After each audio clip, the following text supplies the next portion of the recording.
अस्सलाम वालेकुम। Programme night addition में हम आपको खुशामदीद कहते हैं। नाजरीन, पाक भारत जंग का ख़तरा अभी पूरी तरीके से टला नहीं है कि एक बार फिर से हम पाकिस्तानी सियासत में हलचल देख रहे हैं।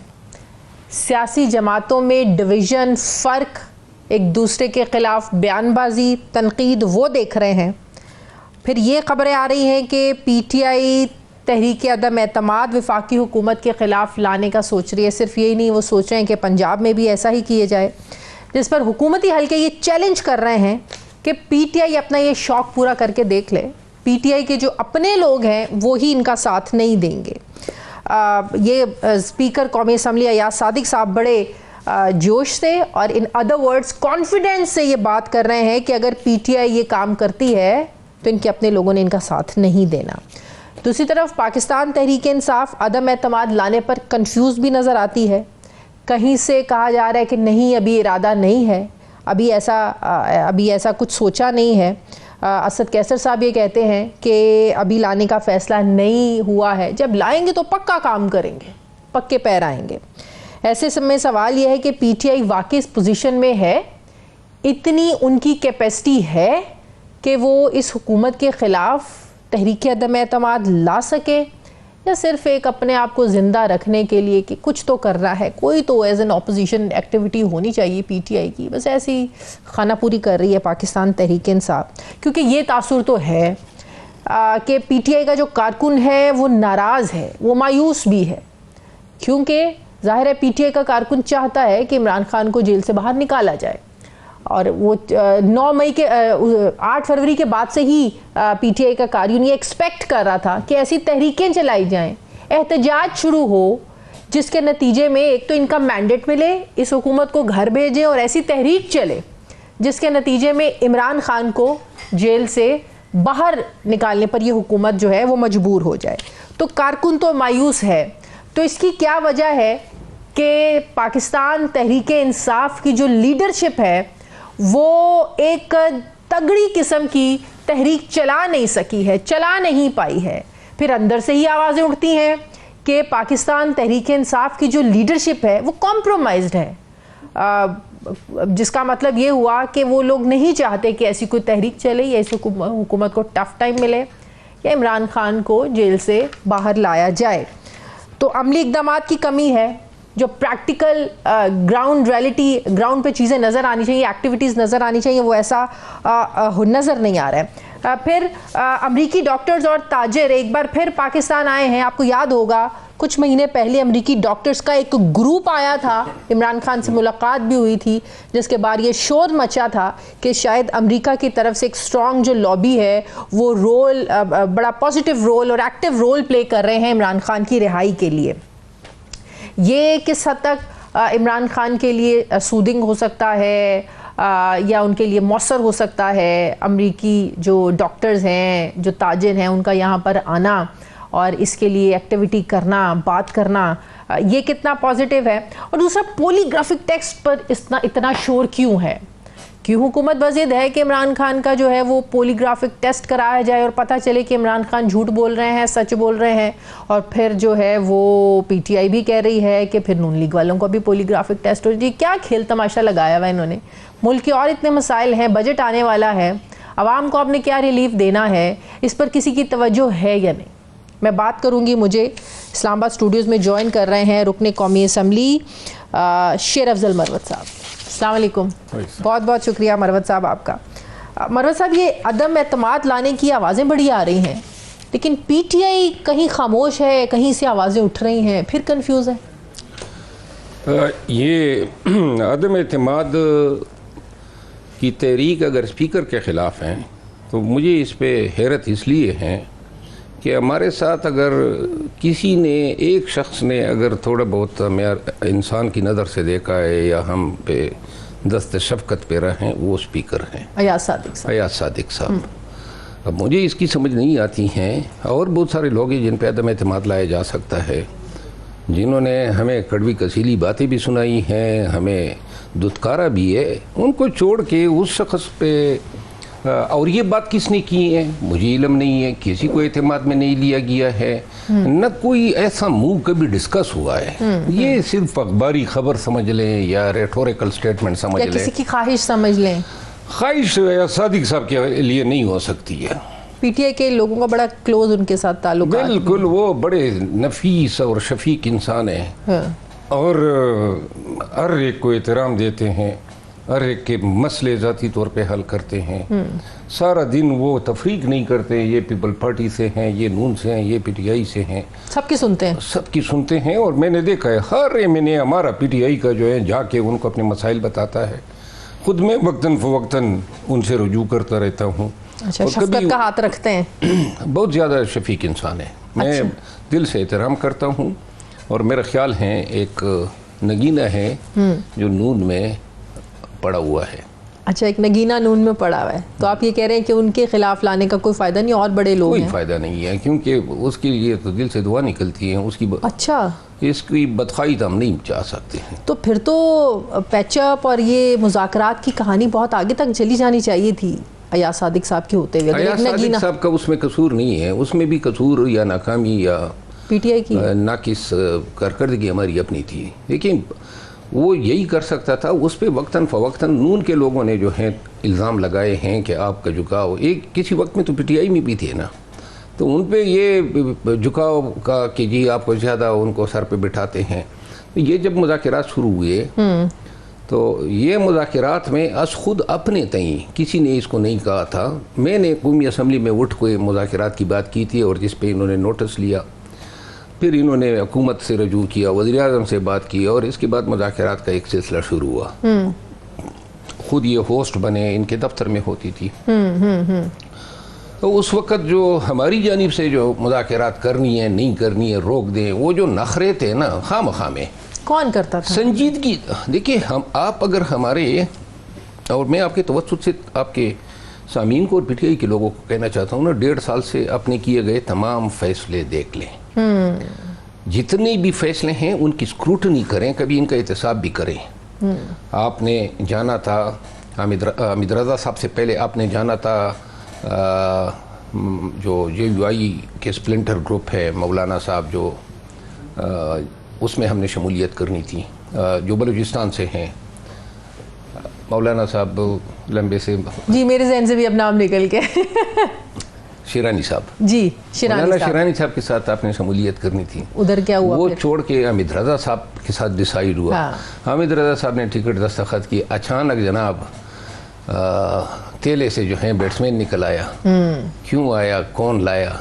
इसके बाद जो आपके साथ हुआ, फिर 9 फरवरी को आप खामोश रहे अपने मैंडेट पे, कोई एहतजाज नहीं हुआ, कोई प्रोटेस्ट नहीं किया। इसके बाद आपने जो बेट के निशान जाने के बाद पार्लिमानी जिस पार्टी में शमूलियत करनी थी उस पे दर पे गलतियाँ, वो एक अहले तशीक की एक पार्टी थी जिसमें डिसाइड हुआ कि उनको वादतुल मुस्लिमीन, मेरे ख्याल में उसका नाम था, वादतुल मुस्लिमीन, हाँ, उसको हमने ज्वाइन करना था। फिर उसको रंग दिया गया कि जनाब ये तो अहले तशी की पार्टी है, फिरकावारियत का, बिल्कुल बिल्कुल। तो वो जनाब अली उसको नाकाम बना के फिर यूँ हमारे जितने सारे फैसले हैं, हमारी जो कोताहियाँ हैं, गलतियाँ हैं, कहीं पर ये कलूशन के साथ है।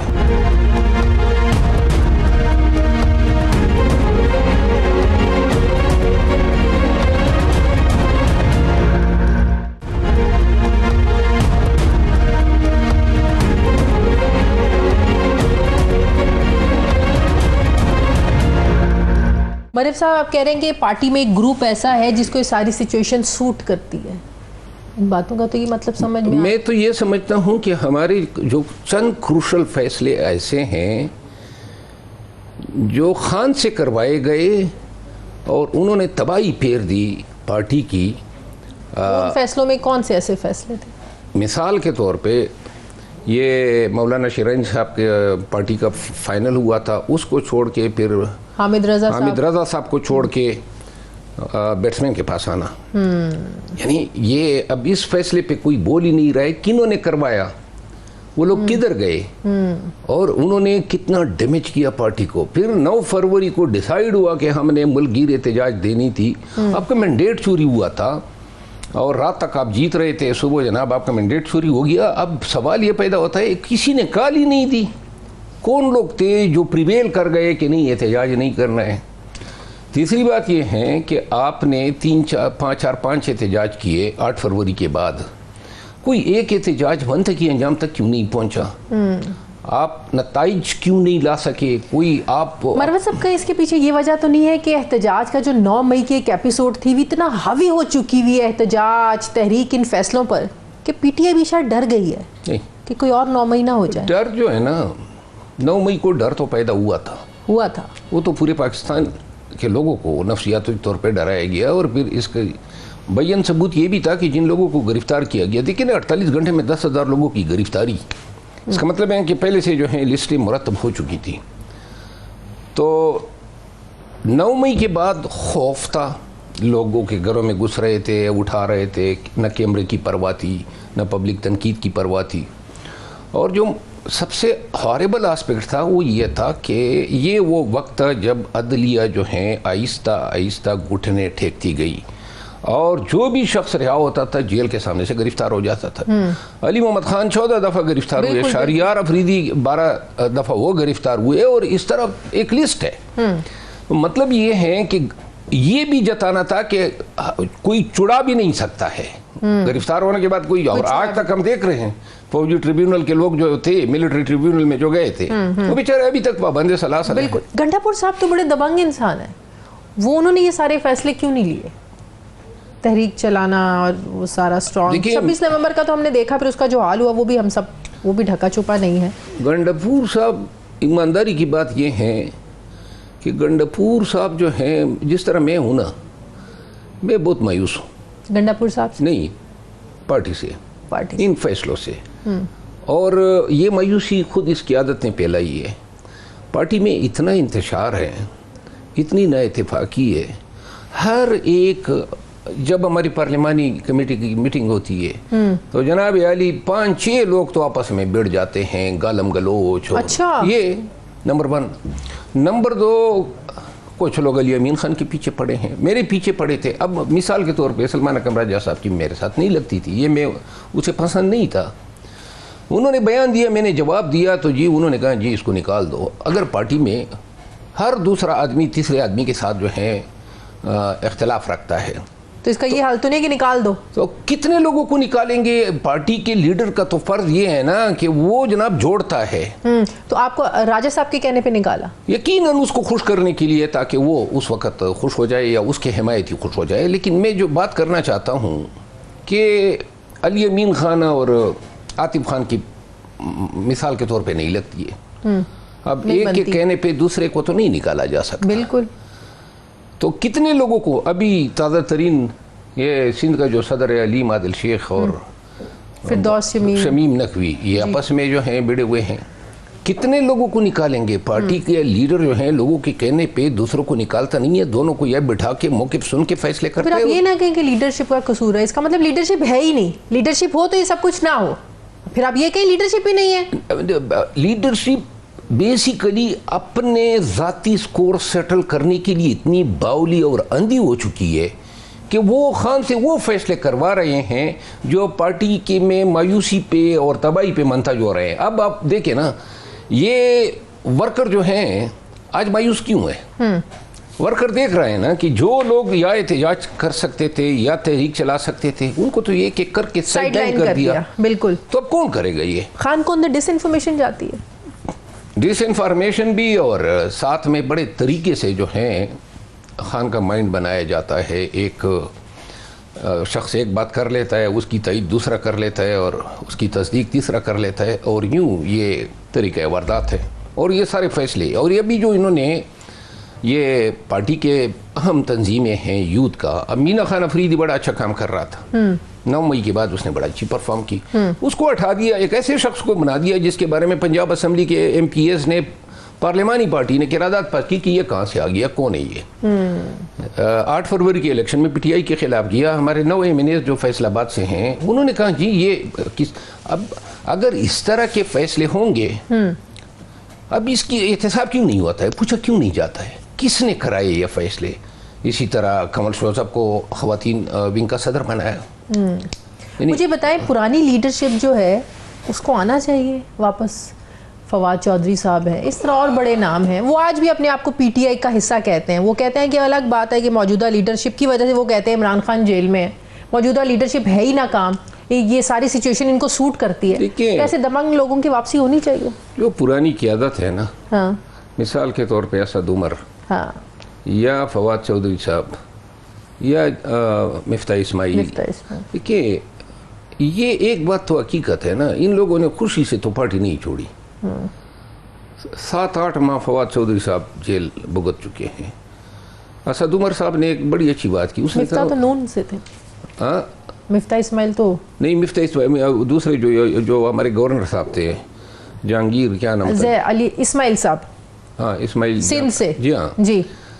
तो ये जो थे इमरान इस्माइल थे, इमरान इस्माइल। असद उमर साहब जो हैं, असद उमर साहब ने जब ये वो डिप्रेस हुए या उनको जो है निशाना बनाया गया, तो उसने कहा मेरी तरबियत बैसियत एक फाइटर तो नहीं हुई है ना, बिल्कुल, कि मैं इन तशद्दुद को और इन चीज़ों को बर्दाश्त करता। आप ये फवाद चौधरी साहब अभी तक ECL पे उसका नाम है, बाहर नहीं जा सकते हैं, आए दिन उसके मुकदमे हैं। और क्या किया, देखिए ये तशद्दुद के आगे ठहरना, ये तो उसका पता चलता है ना जिस पे तशद्दुद होता है। बिल्कुल बिल्कुल। अब आप लोगों ने जो है उनको आउटकास्ट कर दिया, क्या गुनाह किया है? आज फिर भी मतलब ये इन लोगों ने खान के खिलाफ कोई बयान नहीं दिया, और उनकी ख्वाहिशें कि पार्टी की सफ़ों में आए। नाज़रीन, मुझे प्रोग्राम में एक ब्रेक लेनी है, वापस आते हैं छोटे से वक्फे के बाद।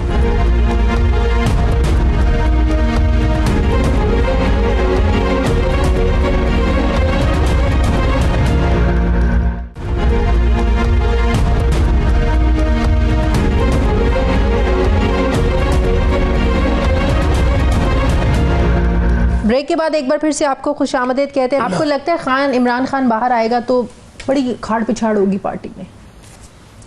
नहीं लगता है मुझे। नहीं लगता आपको? क्योंकि वही लोग फिर भी खान के गिर्द होंगे जिन्होंने ये गंद किया है सारा। तो जो गए हैं वो भी तो एक गिर्द आसपास इकट्ठे हो, जो गए हैं ना। देखिए PTI की एक और भी आप देखें ना, एक हिस्ट्री है। 2018 में PTI का अरूज शुरू हुआ और जनाब धड़ाधड़ लोग आने लगे। 2018 से लेकर 2025 आज चल रहा है, 7 सालों में कोई एक शख्स का नाम कोई मुझे बता दे जो PTI में 18 के बाद आया हो। एक भी नहीं है। हाँ, जाने वाले कितने हैं? सैकड़ों हैं, सैकड़ों हैं। और जितने भी गए हैं अपने पार्टी ने जनाब अली शादियाने बजाए हैं कि चलो जी वो मनसब खाली हो गया, उससे भी जान छूटी।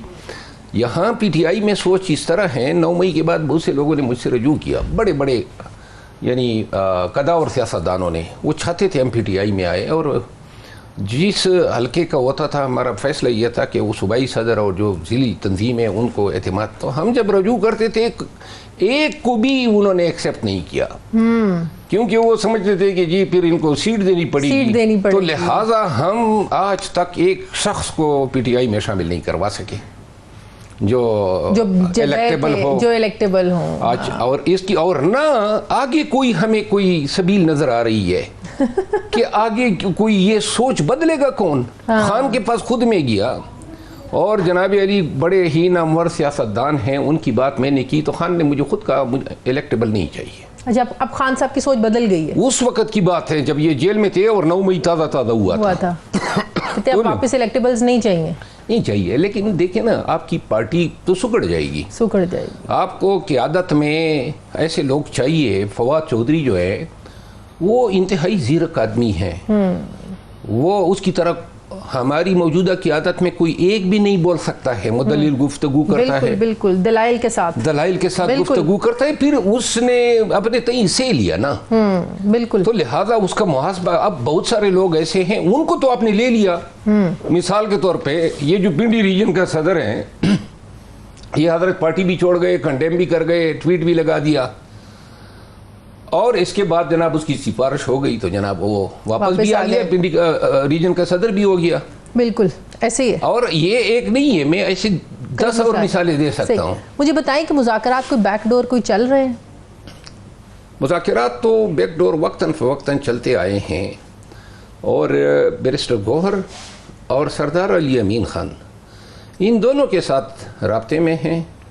और कौन, इस्टेब्लिशमेंट या एस्टेब्लिशमेंट? इन दोनों की कोशिश ये है कि किसी भी तरीके से खान को और सियासी क़यादत को हम निकाल सकें। इस हुकूमत को ये आप लोग तसल्ली क्यों नहीं देते हैं, या पीटीआई अभी तक तसल्ली क्यों नहीं दे सकी कि मुज़ाकरात आगे बढ़ते, इमरान खान बाहर आते हैं तो ऐसा कुछ नहीं होगा कि आपकी हुकूमत घर चली जाएगी, आप लोग जेलों में होंगे, या ये सब कुछ होगा? इस हुकूमत के दिलों में आज ये खौफ है कि इमरान खान आएगा, वो बाहर, हम अंदर चले जाएंगे। बिल्कुल है ना? और ये खौफ है, और ये खौफ बेसिकली न कि सिर्फ नून या पीपल पार्टी बल्कि तमाम सियासी पार्टियों के जहन से एक दूसरे के खिलाफ इस खौफ को रफ़ा करने, ख़त्म करने की ज़रूरत है। यही तो बात है, आप लोग ये बेड़ा शुरू करें ना, आप लोग ये काम करें ना, ख़त्म करें। पाकिस्तान में कानून की हुक्मरानी तभी शुरू होगी जब आप अपने बदतरीन दुश्मन के खिलाफ भी गैर कानूनी काम नहीं कर सकेंगे। तो लिहाजा अगर कानून की हुक्मरानी जिसका नारा हम लगा रहे हैं, और मैं तो बारहा कह चुका हूँ, हमारे साथ आज अगर ज्यादती हो रही है तो यही कानून की हुक्मरानी का अलम है जो हमने उठा रखी हैं, और जिसके लिए हम कह रहे हैं कि ये ज़ुल्म है, कानून से मुनाफी है, नाइंसाफ़ी है। अगर यही ज़ुल्म खुदा न ख्वास्ता कल कलां को पीपल पार्टी या नून के साथ या किसी भी दूसरी पार्टी के किसी लीडर के साथ सियासी बुनियादों पर होता है, मैं तो बिल्कुल हर उस मजलूम के साथ हूँगा, बिल्कुल कतई नज़र इसके कि वो जो है मेरे पार्टी का बयानिया क्या है। ऐसे बयानिए जो ज़ुल्म पे और जबर पे जो है किसी मकसद के असूल की तरफ हो, या इंतकामी हो, ऐसी सियासत नहीं है। मरवत साहब की पीटीआई में वापसी के कोई इम्कानात नहीं? मेरे वापसी के इम्कानात देखे ना, मेरा तो इतना गंभीर मसला नहीं है। एक शख्स के साथ उनको मैं पसंद नहीं था, वो मेरे खिलाफ बयानात देता गया, मैंने जवाब दे दिया तो उन्होंने कहा जो डिसिप्लिन की खिलाफ वर्जी की है और मुझे तीसरी दफ़ा निकाल दिया। ये मुख्तसर था मेरा किस्सा है। अब गुजारिश ये है कि मैंने जो किया, जो खिदमत सर अंजाम दी, वो सारी चीज़ें बुला दी गई, कुछ सारी चीज़ें बुला दी गई, और चले जी। लेकिन मैं, अगर आप मेरे पार्टी के मेंबर हैं और मेरे खिलाफ मीडिया पे आके मेरे खिलाफ बयान देते हैं, तो ये सियासत होती इज्जत के लिए है। बिल्कुल। तो किस तरह मैं ये बर्दाश्त कर सकता हूँ कि वो बोले मेरे खिलाफ और आप मुझसे ये तवक्को रखें कि मैं जवाब ही न दूँ? ऐसी सीट पे, ऐसे ओहदे पे मैं बेचता हूँ कि मुझसे ये तवक्को रखे कि कोई मुझे बेइज्जत करेगा और मैं खामोश बैठूंगा। खुदा की कसम 1000 दफा फिर यही अमल करूंगा। कोई अगर, और मैंने कहा है, और जहां तक वापसी का ताल्लुक है, 3 दफा के बाद सिर्फ एक शख्स रुकावट है? नहीं, कोई, मेरा अपना रवैया है, मैं खुशामदी हूँ नहीं।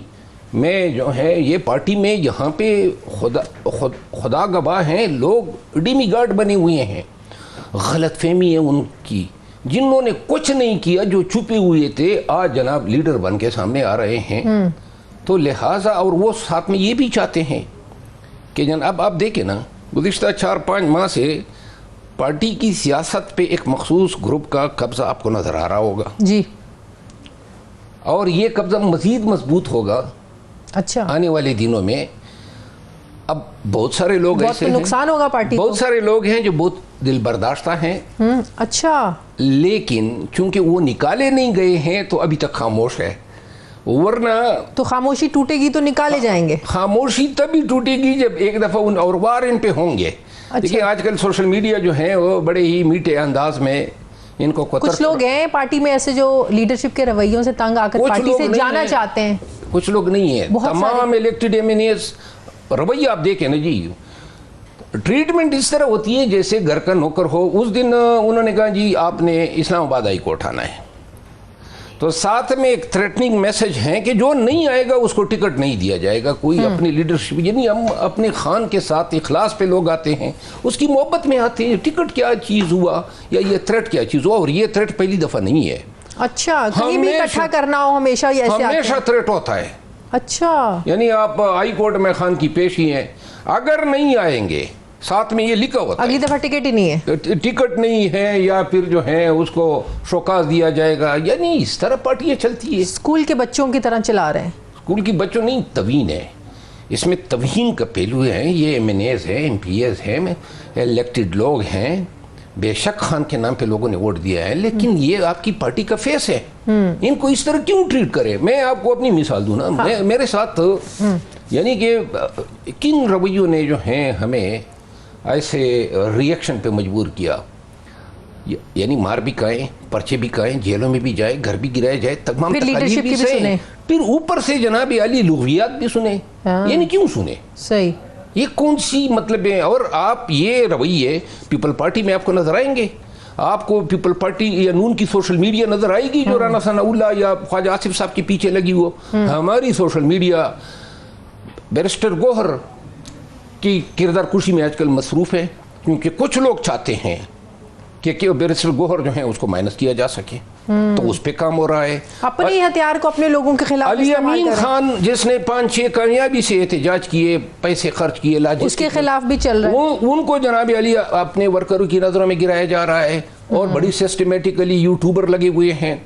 इसी तरह अली मोहम्मद खान की, शहरियार अफरीदी की, शानदाना गुलजार की, एक्चुअली लीडरशिप का फुकदान है पार्टी के अंदर। नहीं, ये वो लोग हैं जो पार्टी का फेस है। तो मुझे एक बात बताएं, ऐसी सिचुएशन में फॉरवर्ड ब्लॉक बनना कोई बड़ी बात तो नहीं है? फिर फॉरवर्ड ब्लॉक, देखिए फॉरवर्ड ब्लॉक एक अलहदा, देखिए खान के मैं हूं ना, तो मैं खान के हवाले से, चाहे खान मेरे बारे में बुरा भी कहे, मैं खान के बारे में बुरा सोच भी नहीं सकता हूँ।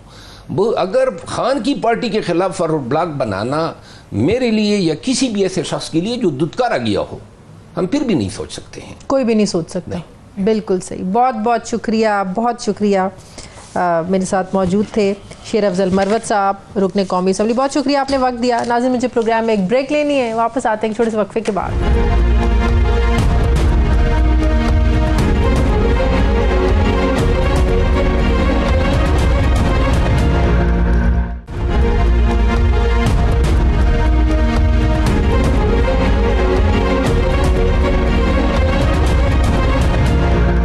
ब्रेक के बाद एक बार फिर से आपको खुशामदीद कहते हैं। नाज़रीन, पाकिस्तान और भारत में जंग के बाद हालत अमन में भी सिफारती जंग एक जारी है। पाकिस्तान से chairman Pakistan Peoples Party Bilawal Bhutto Zardari जो है वो पाकिस्तान का मुकदमा लड़ने, अपना मौक़िफ़ पेश करने के लिए सिफारती मिशन, इसकी ज़िम्मेदारी उनको सौंपी गई है। अगरचे बिलावल भुट्टो के पास कोई सरकारी ओहदा तो नहीं है, लेकिन हाँ उनके पास वज़ारत ख़ारजा का तजुर्बा है, सलाहियत है, काबिलियत है। सबसे बढ़कर अजीम शहदा लीडरों का तारुफ है जिन्हें दुनिया मानती है। शायद यही वजह है कि पाकिस्तान का जो एक मुश्किल तरीन ये जो टास्क है वो बिलावल भुट्टो को सौंपा गया है।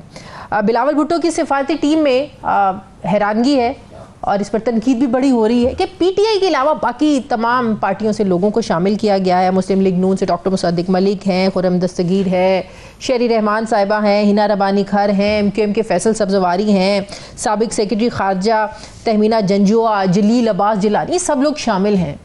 तो जब एक यूनिटी हम देख रहे थे इस मौके पर तमाम पाकिस्तान की सियासी जमातों के बीच में, तो एक सिफारती अमन जो मिशन है इसमें भी क्या पाकिस्तान तहरीक इंसाफ का कोई नुमाइंदा शामिल नहीं होना चाहिए था? इसमें इस पर बड़ी तनकीद हो रही है। और दूसरा ये है कि इसमें कोई शक नहीं है कि इस वक्त भारतीय जहरियत के ख़िलाफ़ तमाम सियासी जमातें पाक अफवाज के साथ खड़ी हैं। तो क्या वजह है, क्यों इग्नोर किया गया?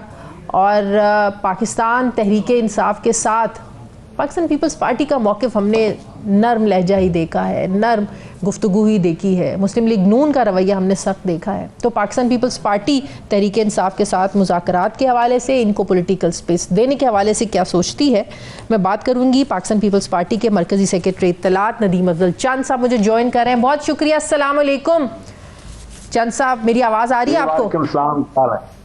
जी आ रही है। Thank you.